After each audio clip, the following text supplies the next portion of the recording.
I am Pragya and I bring to you excerpts from the current issue of Outlook, which looks at two cover stories. 1. Ground reports from 5 states going to polls through 3 vectors of identity, gender, and health.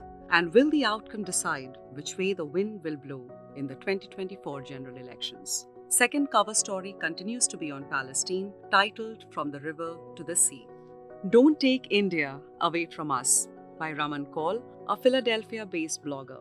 Are names of all countries proper nouns that should be the same in all languages? This is certainly not true for all countries.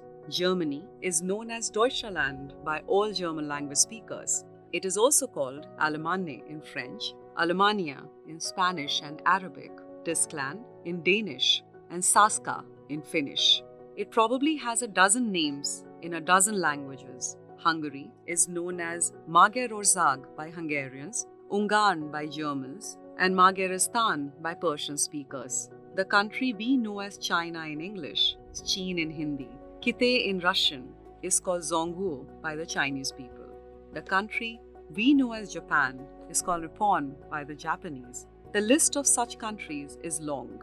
Yet, the people or governments of none of these ancient countries have complained that their names in other languages are an imposition or a sign of colonization.